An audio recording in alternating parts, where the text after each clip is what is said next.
നമസ്കാരം. മലയാളി വാർത്തയിലേക്ക് സ്വാഗതം. മലയാള സിനിമയെ 90കളിൽ സൗന്ദര്യം കൊണ്ടും മികവ് കൊണ്ടും കീഴടക്കിയ നടിയാണ് കനക. കാലക്രമേണ സിനിമയിൽ നിന്ന് തന്നെ അപ്രത്യക്ഷയായി. അവരെക്കുറിച്ച് പല ഗോസിപ്പുകളും പ്രചരിച്ചു. മാനസിക രോഗത്തിന് അടിമയാണെന്നതു മുതൽ മയക്കുമരുന്നിന്റെ സ്വാധീനത്തിലാണ് അവരെന്നും റിപ്പോർട്ടുകളുണ്ടായി. അമ്മ ദേവികയെ പോലെ സിനിമയോടുള്ള ഇഷ്ടം കൊണ്ട് 26-ാം വയസ്സിലാണ് കനക നായികയായി രംഗത്തെത്തുന്നത്. നടൻ സൂര്യ നായകനായ സില്ലിനൊരു കാതൽ എന്ന ചിത്രത്തിൽ അഭിനയിച്ചതിനു ശേഷമാണ് നടി തന്റെ സിനിമാ ജീവിതം അവസാനിപ്പിക്കുന്നത്. അതിനുശേഷം 17 വർഷത്തോളം സിനിമകളിൽ പ്രവർത്തിച്ചിരുന്നില്ല. സിനിമയിൽ പ്രവർത്തിക്കുന്നില്ലെന്ന് മാത്രമല്ല, നടി പൊതുരംഗത്ത് പോലും വരാറില്ല. ഇടയ്ക്ക് അതീവ മോശം സാഹചര്യത്തിലേക്ക് നടി എത്തിയതായിട്ടും വാർത്തകൾ വന്നിരുന്നു. അടുത്തിടെ നടി കനകയ്ക്കൊപ്പമുള്ള കുട്ടി പത്മിനിയുടെ ചിത്രങ്ങൾ സോഷ്യൽ മീഡിയയിലൂടെ പുറത്തു വന്നപ്പോഴാണ് തിരിച്ചറിയാൻ പറ്റാത്ത വിധം നടി മാറിയെന്ന് പോലും പലരും അറിഞ്ഞത്. ഈ സാഹചര്യത്തിൽ പ്രശസ്ത നടൻ ശരത് കുമാർ കനകയെക്കുറിച്ച് ചില കാര്യങ്ങൾ പറഞ്ഞതാണ് ഇപ്പോൾ വീണ്ടും ശ്രദ്ധേയമാവുന്നത്. നടി കനക എന്തുകൊണ്ടായിരിക്കാം സിനിമാ മേഖല വിട്ടു പോയതെന്നായിരുന്നു നടനോട് ഉയർന്ന ചോദ്യം. മറ്റൊരാളുമായി താരതമ്യപ്പെടുത്താനാവാത്ത വിധം കഠിനാധ്വാനിയായിരുന്നു കനക എന്നാണ് നടന്റെ ഉത്തരം. അദ്ദേഹത്തിന്റെ വാക്കുകൾ ഇങ്ങനെയാണ്: സിനിമാ മേഖലയോടുള്ള അവളുടെ സ്നേഹം അപാരമായിരുന്നു. പക്ഷേ ജീവിതത്തിൽ സംഭവിച്ച ചില നിരാശകളും പശ്ചാത്താപങ്ങളും അവളുടെ മനസ്സിൽ മായാത്ത മുറിവായി.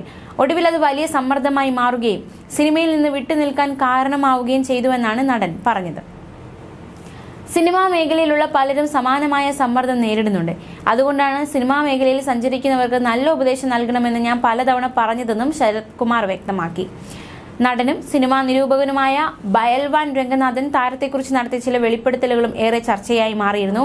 കനക രഹസ്യ വിവാഹം ചെയ്ത വ്യക്തിയെക്കുറിച്ചാണ് ബയൽവാൻ രംഗനാഥൻ വെളിപ്പെടുത്തിയത്. കാലിഫോർണിയയിൽ നിന്നുള്ള എഞ്ചിനീയറായ മുത്തുകുമാറിനെയാണ് കനക പ്രണയിച്ച് വിവാഹം ചെയ്തത്. ഇരുവരും വിവാഹം നടന്ന കാര്യം മറച്ചുവെച്ചിരുന്നു. ശേഷം കനകയുടെ അമ്മ മരിച്ചു. അതോടെ നടി ആശവാർപേട്ടിലെ വീട്ടിൽ തനിച്ചായി. പിന്നീട് ഒരിക്കൽ കനകയുടെ ഇന്റർവ്യൂവിനായി മാധ്യമപ്രവർത്തകർ ചെന്നു. ഞാനൊരു കാലിഫോർണിയക്കാരനെ രഹസ്യമായി വിവാഹം കഴിച്ചു. എന്നാൽ പെട്ടെന്ന് അദ്ദേഹം എന്നെ ഉപേക്ഷിച്ച് കാലിഫോർണിയയിലേക്ക് പോയി എന്നാണ് കനക പറഞ്ഞത്. പോലീസിൽ പരാതിപ്പെട്ട് നടപടി സ്വീകരിക്കാൻ സഹായിക്കാമെന്ന് മാധ്യമപ്രവർത്തകർ അന്ന് കനകയോട് പറഞ്ഞിരുന്നു. കാമുകന്റെ ഫോട്ടോ കാണിക്കാനും ആവശ്യപ്പെട്ടിരുന്നു. എന്നാൽ പരാതിപ്പെടാൻ കനക കൂട്ടാക്കില്ല. എന്റെ ഒപ്പം ജീവിക്കാൻ ആഗ്രഹമില്ലാത്തവനെ കുറിച്ച് പരാതി പറഞ്ഞിട്ട് എന്തു പ്രയോജനം? അതിലും നല്ലത് ഞാൻ ഒറ്റയ്ക്ക് ജീവിക്കുന്നതല്ലേ എന്നാണ് കനക അന്ന് ചോദിച്ചതെന്ന് ബയൽവാൻ രംഗനാഥൻ പറയുന്നു. വീട്ടിലേക്ക് അതിഥിയായി പോയ നടി കുട്ടി പത്മിനിയും കനകയെക്കുറിച്ച് സംസാരിച്ചിരുന്നു. കനക ഇപ്പോൾ ഒരുപാട് സന്തോഷത്തിലാണ്. പക്ഷേ ഒരുപാട് പേർ അവരെ കബളിപ്പിച്ചതിനാൽ ആരോടെങ്കിലും അടുത്തിടപഴകാൻ ഭയമാണ്. അമ്മ പൊത്തിവെച്ച് വളർത്തിയതാണ്.